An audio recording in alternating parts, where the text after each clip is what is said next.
Ja, ich will zwischen den Kanälen eigentlich nicht wieder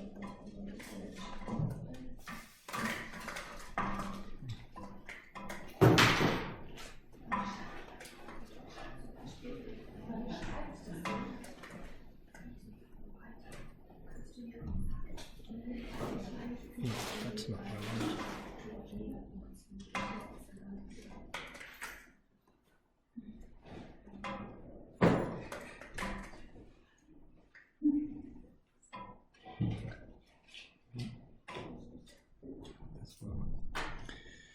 Okay, so now switching to neurocognitive methods programming.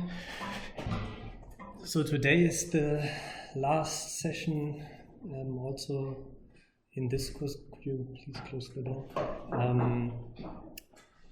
In terms of slides, essentially, because the second part of this course, as I announced previously, is magnetic resonance imaging. So we want to understand a little bit more about the magnetic resonance imaging.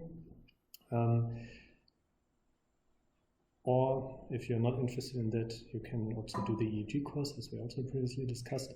So from next time on, I have to think how it is. So in this course, from next time on, we start with magnetic resonance imaging, meaning that we first discuss differential equations and then again look into the quantitative aspects of magnetic resonance imaging, so the Bloch equations and so on, and then discuss Fourier-based imaging, now that we know all about Fourier analysis, so that we really know how MRI works.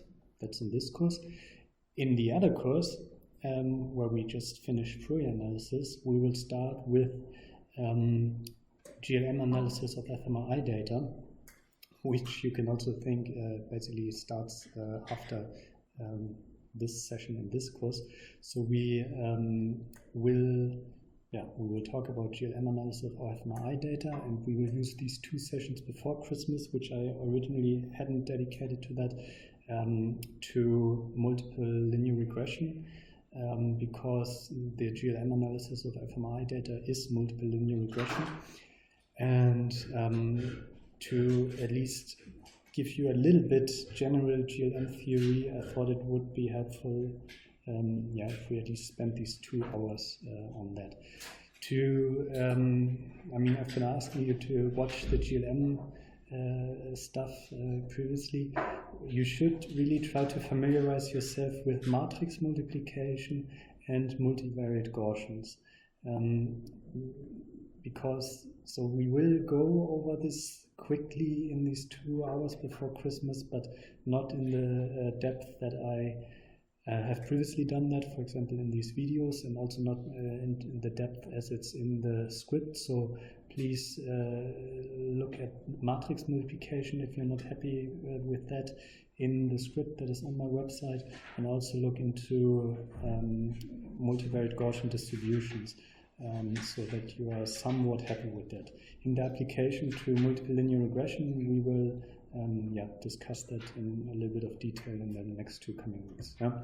So that's the plan, so that today we finish our intuitive introduction to the whole fMRI business, and after that it's essentially fMRI data analysis, and the first fMRI data analysis that we will do is GLM until the end of the winter semester.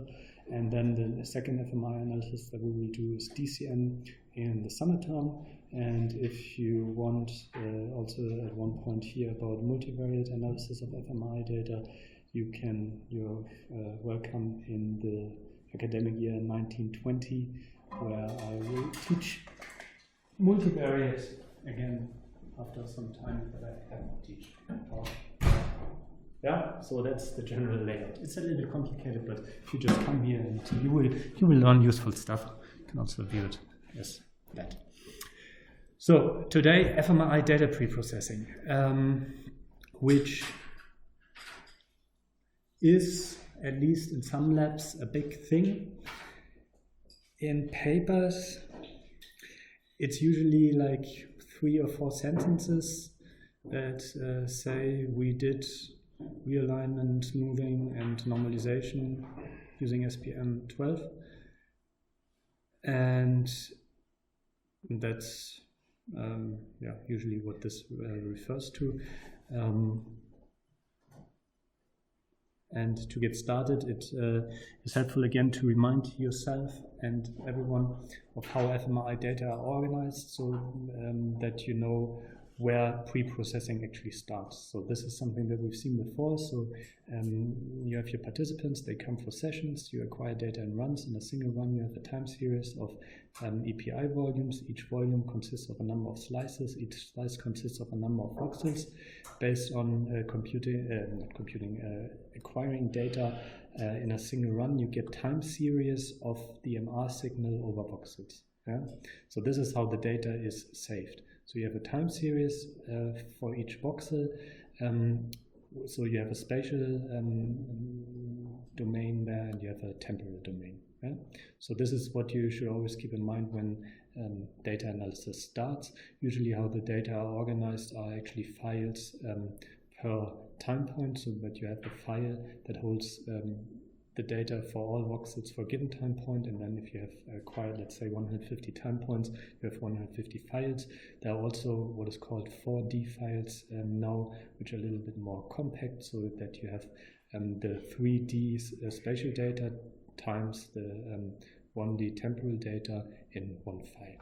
This is where things start, voxel time courses. And this is a plot from the book by, I think it's Paul Nichols and Mumford, on fMRI data analysis, which is nice as an introduction. The book on the pre-processing.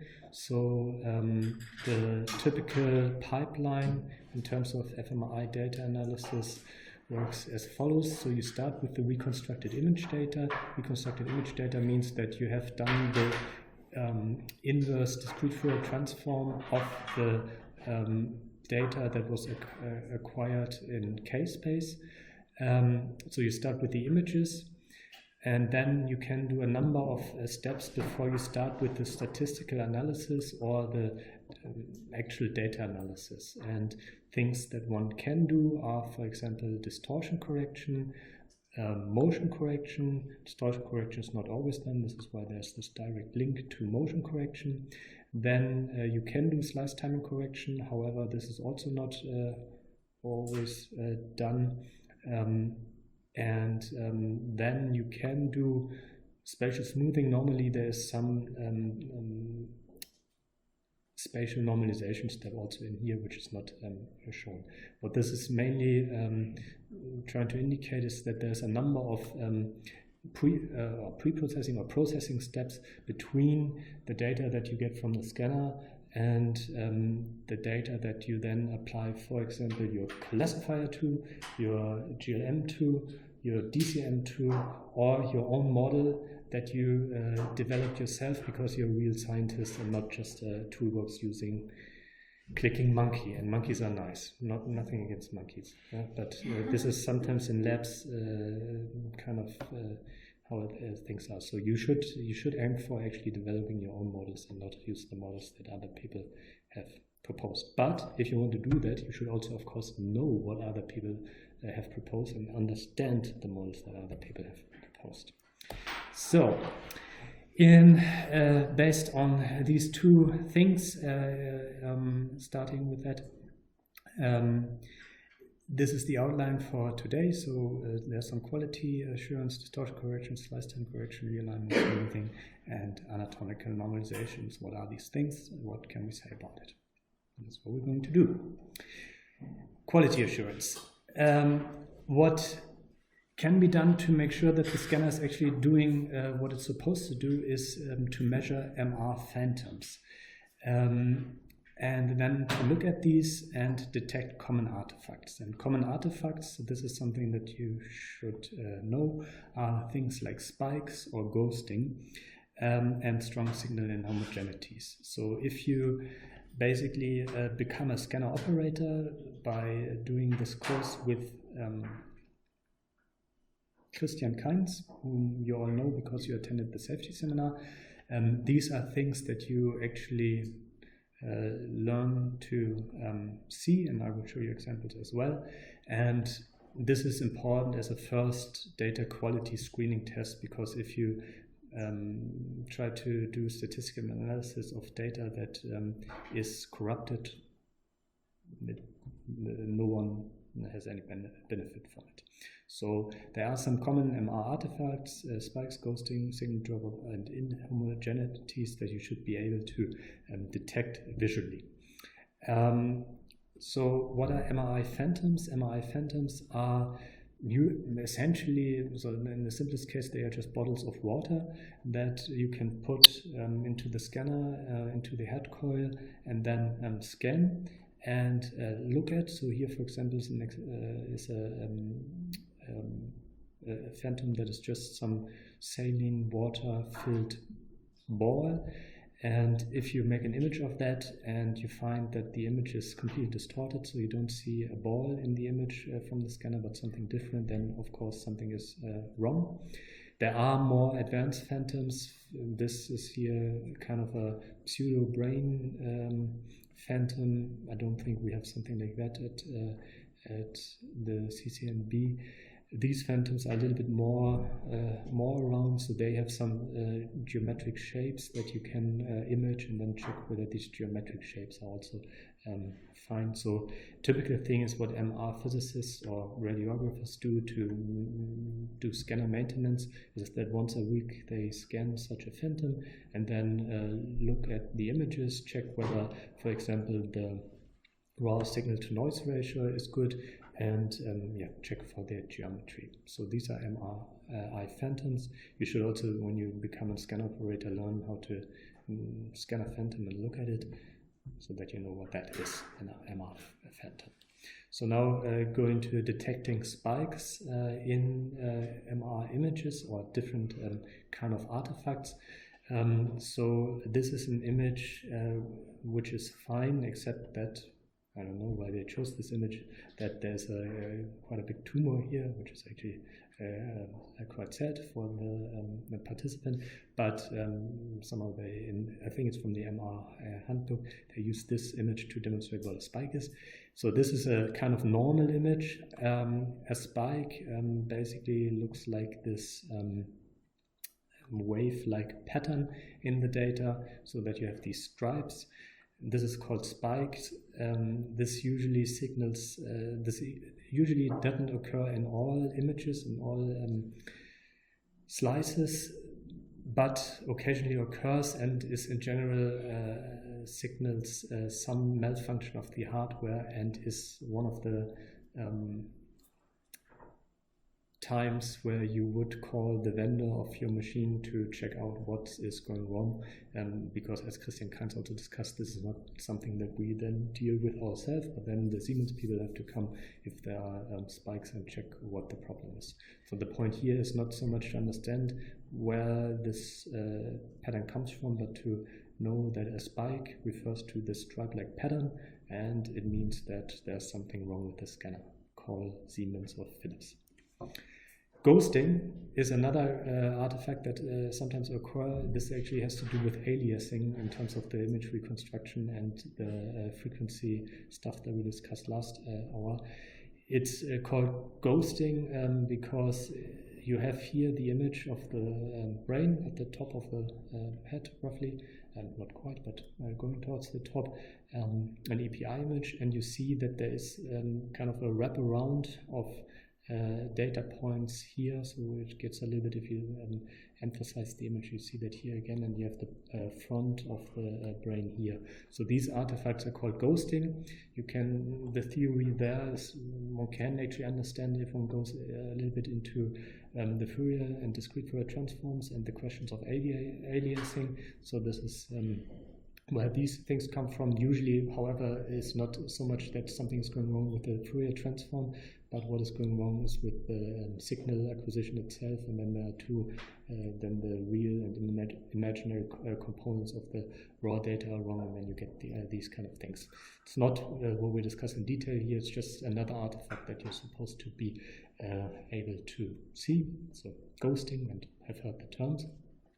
MR signal inhomogeneity means that towards the center of the image, the data is much brighter than towards the edge of the image, which is also an artifact and not given by the sample itself.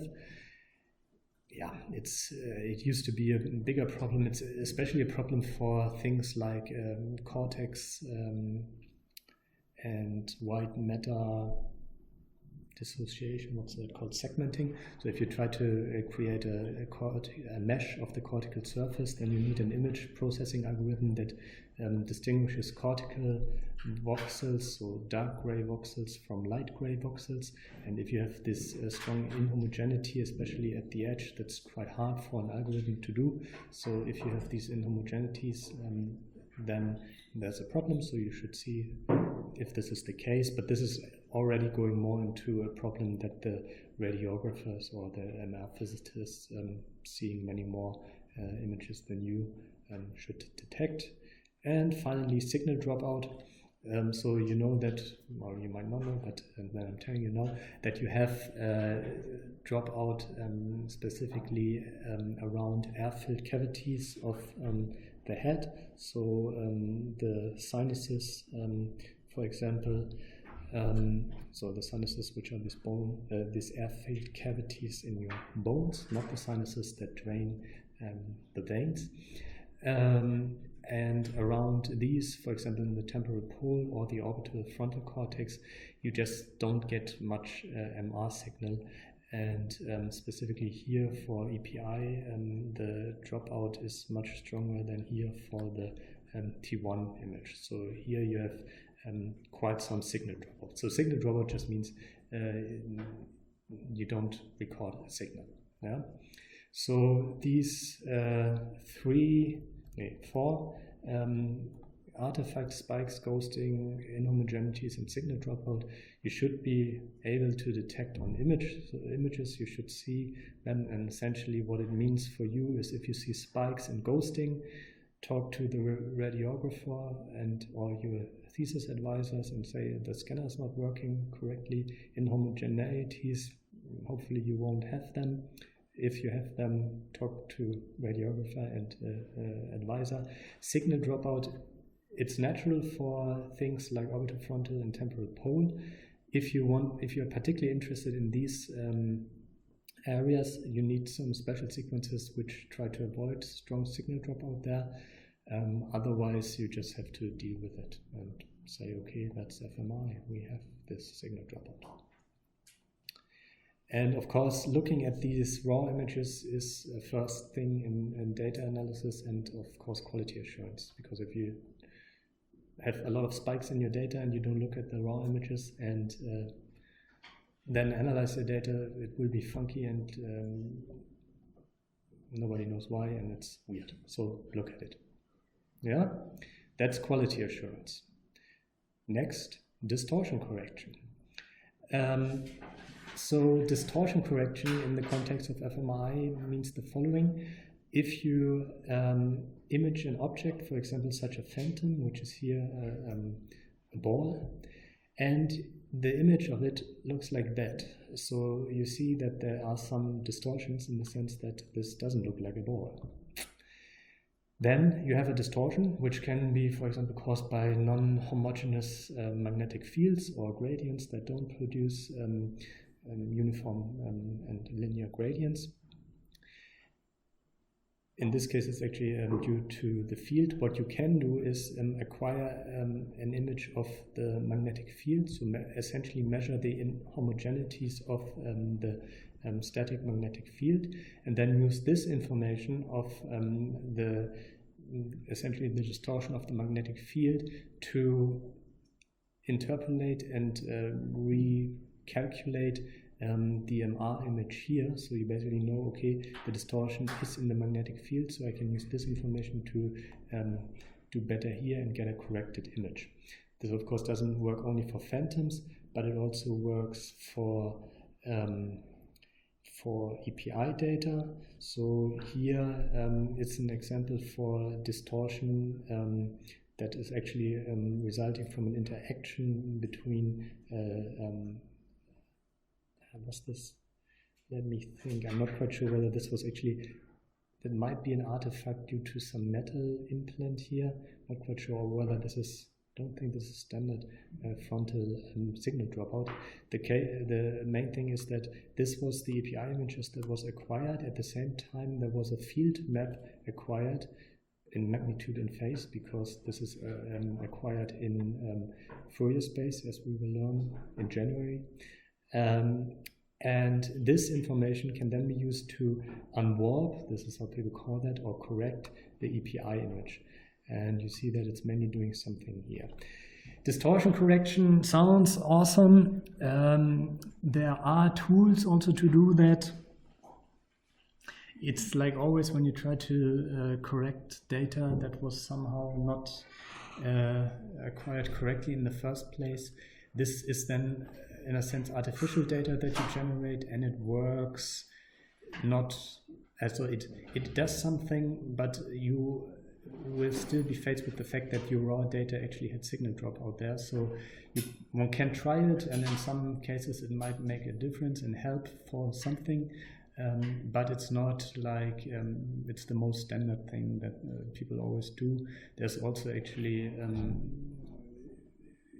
the way that SPM, for example, does that is that it also tries to correct for distortions in the motion correction step, because it tries to also measure inhomogeneities there. So distortion correction does exist. If you ever want to do that in your data analysis, you will look for toolboxes. You will come across Chloe Hutton, who has established a lot of this at the Phil. It's not the most common thing. That's distortion correction. Yeah, question? Yeah, I don't know if I missed it, but on your slide, there's this difference image. What is that? Yeah, I think I didn't really explain that. So that's the difference between the unwarped or the corrected API images and the original API image. And you should see that the difference is mainly here and a little bit here. It's just, it's just a nice image from or a nice figure from this MRI analysis handbook by Paul Druck and colleagues. Good, so quality assurance, distortion correction done. Next, slice time correction. So what does that refer to? So as you might recall, and as we will also discuss again,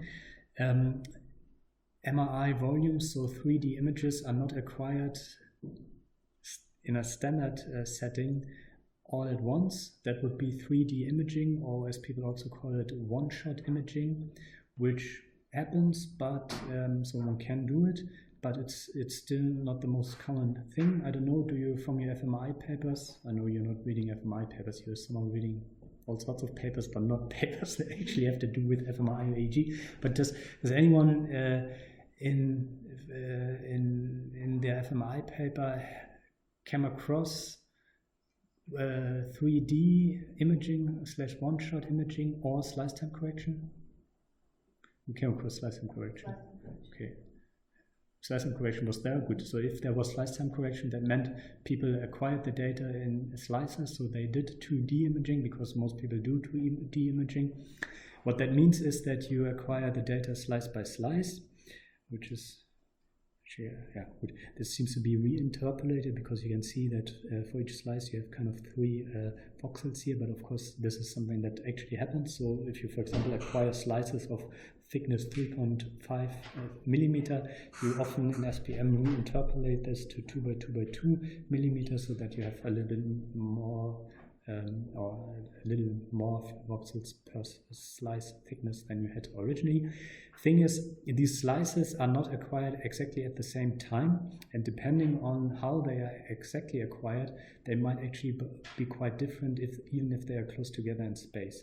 So this shows, first of all, that slices are acquired not at the same time, and it's an example for an interleaved slice acquisition scheme, which first at time point 0 acquires this slice 1, then at time point 0.25, so 250 milliseconds, slice 3, 500 milliseconds, slice 5, 750 milliseconds, slice 7, and then it starts again here and does the remaining slices. The reason why interleaved slice acquisition is sometimes done is because in terms of the excitation, you try to be specific and you want to avoid kind of a spillover of excitation between this slice and this slice. So if you would do it immediately here, this would be a little bit pre-excited and maybe then already in terms of signal decay, decayed more. So instead of exciting the second or the spatial slice directly adjacent to your first slice, you leave something out. However, that's also not completely true. A lot of acquisition schemes actually are not interleaved. So you can also just do descending and ascending slice acquisition if your focus for a given slice is actually quite good. So depends on your signal acquisition. So this difference in time for each slice is not due to, it's not on purpose, but because you excite different slices continuously. No, not continuously, discretely. Yeah. So it's in this sense, it's on. So the thing is that, and we will discuss that in more detail in January, is that usually you do 2D Fourier imaging. So you identify a slice based on. So you remember that this is the Z direction. So that you identify a slice based on its Lama frequency. So you have a linear gradient in the Z direction, and then you have different Lama frequencies across the Z direction. So from here to here, then by sending an excitation signal specific to the Lama, to a specific Lama frequency, you excite a different region along the Z direction. And then the in-slice temporal or spatial imaging is done by a Fourier transform. That's 2D Fourier transform imaging, which we'll discuss in detail more. But this is the common way, so that you have a slice-based acquisition. Yeah? Are there devices which excite different slices at the same time? Are there devices which excite different slices at the same time? Yeah, so that's what I meant by one-shot imaging. So essentially, so in a way, it's not completely different, because then you have just a thicker slice. So then you can also excite the whole thing and then do 3D Fourier transform imaging to get the spatial information out of it. But the common thing is that you do slice-wise acquisition. Yeah. So that maybe also to bring that back. So that's also what this means, that the volumes, they actually partition into slices, because you have, for each volume, you have, let's say, 30 or so slices. There was another question. Yes, are the data points on one slice, so that would be the X and Y axis? Yes. Are they all acquired simultaneously? Or almost. Almost. This is actually, this is then case-based imaging. So essentially how that works, which we will discuss in January, is that there's then a link between how long you have the gradient on and which frequency you acquire. So it's all done in frequency space. So for a very long time you acquire the high frequencies. So you do a Fourier space frequency acquisition. So the frequencies are not acquired at the same time, but the image points that you then get from reconstructing the frequencies, so doing the inverse Fourier transform, they are kind of from the same time, because they are on average from the whole thing. So they are not acquired one voxel by one, but they are acquired in frequency space. And there we have to discuss more to really see that. Yeah? But in principle, they are acquired at the same time, which means throughout the whole period. How do we determine how many slices do we want, and like what implications? Yeah, so this essentially depends on how much you want to image. So here the idea is that you do full brain imaging, so you acquire slices that cover the entire brain. That means if you acquire this much in space, so if your field of view in 3D is like this, that has certain constrictions on how fast you can do that. But you can also say, okay, I'm only interested in visual cortex because I'm a vision scientist and I go to VSS and I do deep neural networks and correlate them with V1 to V5 and my brain ends here. And then you just do Fourier slices. So that depends on your application. So, but what I actually want to talk about here is that these slices are acquired or can be acquired at quite different time points, which then leads to a sampling of the bold response at quite different time points, and that's shown here. So here the idea is question or no, I was just thinking. I actually wanted to ask something. I'm sorry, it might be a stupid question, but when you acquire these slices, we said that we acquire them along the z-axis. That's why I did this. Yeah. Just to think. So could we also? I was thinking like if it is also possible to. Yeah, it's also possible to not do the non-Fourier imaging, so the excitation-based signal encoding in, for example, the Y along the Y-axis or the Z or the X-axis. So that depends on how you actually do the gradient. So one doesn't have to do it according to the Z-axis. But again, this is something we go a little bit more into detail once we do actually the imaging. Should not forget that we haven't really talked about the imaging yet. Because this needs Fourier analysis and these needs differential equations. And we have now the Fourier analysis.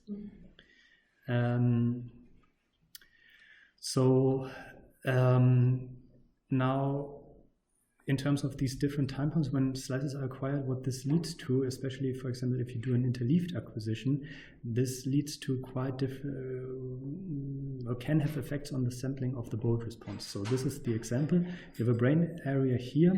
Now the idea is that slice 15 is measured, then slice 17 is measured, and then slice 16 is measured. Yeah. Here you have a typo in the Hütte, because it should go slice 15, 16, and then 17, and not 16 again. And then the story goes as follows. In this area here, you of course, or here, you have a homogeneous bold response, which is this black thing. Yeah? So it goes up and it goes down again, like the bold signal does. And now you acquire this thing in an interleaved manner. So first 15 and then 17. So the 15 is blue and the 17, that is wrong, is red. Because they are quite close together in time, you acquire them here and here. Now, a long time after that, because this basically relates to the image before. So you see that here you have 0 and 25, and then the one in between is only acquired 1 second later. A long time afterwards, you acquire the slice in between. Of course, in this time, the bold response has increased. And you now have the following for slice 15 and 17, you have roughly the same value, and for slice 16 you have a larger value, although it's especially essentially at the same location, but this relates to the fact that the time that you allocate to this slice is always the TR value and not the specific slice value. Yeah? And this then, of course, holds if you do this again. So the slice 15 and slice 17 always have kind of the same values. Slice 16, which is in between, has different values because it's in time, it's always later than slice 15 and slice 17. Yeah?